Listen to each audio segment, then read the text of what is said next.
Radio Laser. Première question, est-ce que vous pouvez nous parler du salon Il est bio? Comment vous l'avez trouvé? Je l'ai trouvé très convivial, très sociétal, pas uniquement limité à l'acte de produire, mais mettant en valeur l'environnement sociétal d'un nouveau mode de production. C'est extrêmement intéressant. Puis c'est aussi beaucoup de bénévoles qui, on le voit, ils partent du militantisme. Donc c'est pas un salon professionnel au sens classique du terme. C'est un salon militant. C'est la première fois que vous veniez? C'est la première fois que je viens. J'ai été invité plusieurs fois, mais c'est jamais bien tombé. Je suis allé à 2 autres salons. Celui de Musillac et celui de Murs de Bretagne, parce que ça tombait plutôt bien dans mon agenda. Mais là, je suis ravi d'être là, puis c'est un salon de grande qualité. Est-ce que c'est parce qu'il y a eu les européennes où les Verts ont fait de gros scores, ou parce qu'il y a les élections régionales l'an prochain que vous êtes là, ou il y a un réel engouement pour la région Bretagne, pour l'écologie? C'est à vous de juger. Quand je vais à Musillac, on ne me pose pas de questions sur les élections. Quand je vais à Murs de Bretagne non plus, puis je suis avec les Verts dans ma majorité régionale. Donc je suis président de région. Je ne m'occupe des élections que 2 mois avant. Et j'assure mes responsabilités, et Dieu sait s'il y a à faire en ce moment. Vous allez à Copenhague, est-ce que vous pouvez nous en parler? Qu'est-ce que vous allez dire là-bas?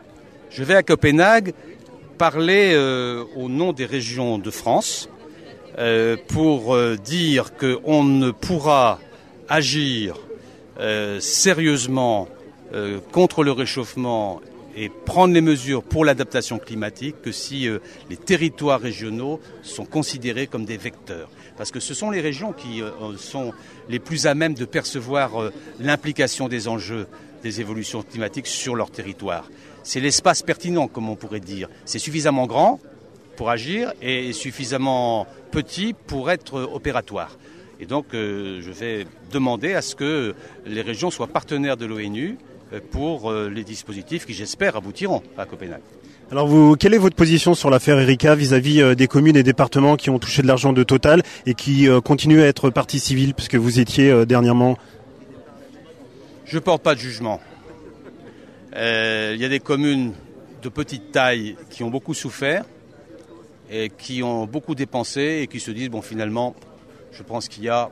et ça, je peux comprendre. Ma responsabilité, c'était de dire, pour une région comme la nôtre, ce n'est pas une affaire d'argent, c'est une affaire de droit.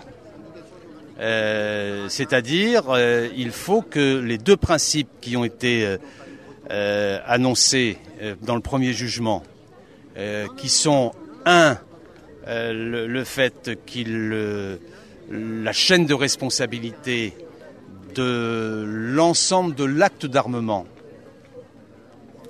est complète. C'est-à-dire, il n'y a pas un élément de la chaîne de responsabilité qui peut s'en disculper. C'est très important.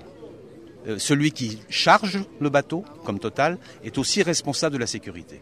Ça, c'est le premier élément du premier jugement. Et le deuxième élément, c'est le dommage écologique, le préjudice écologique qui a été reconnu. C'est-à-dire qu'on a dit, au-delà même du remboursement de la réparation, à partir du moment où vous touchez à la nature, il y a un dû pour le territoire qui porte cette nature-là.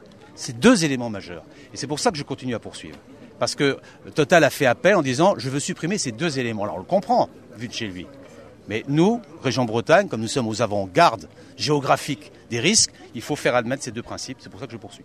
Je reviens sur les élections. Vous avez déjà fait un Facebook, donc vous êtes présent sur Internet. C'est Bretagne à gauche, le Facebook? Non? C'est pas vous? Non, c'est pas moi. Donc un comité de soutien peut-être? Non. Vous savez, Facebook, c'est compliqué parce qu'il y a des tas de gens qui se mettent sur Facebook et je sais que mon nom est apparu. Non, moi je ne suis pas en campagne électorale. Je suis président de la région Bretagne jusqu'au mois de janvier.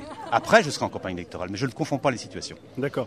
Donc justement, l'écologie dans la prochaine campagne, est-ce que vous allez encore annoncer de nouvelles choses? Je vous ai dit, je ne suis pas en campagne électorale. Donc je suis président de la région et je pense que j'ai eu des propos suffisamment clairs dans le discours que je viens de prononcer. Pas de scoop alors? Je serai en campagne électorale le moment venu. Pour l'instant, je suis président de la région, j'ai été élu par les Bretons pour ça. J'assume mes responsabilités complètement. Je fais des choix, tout le monde les connaît.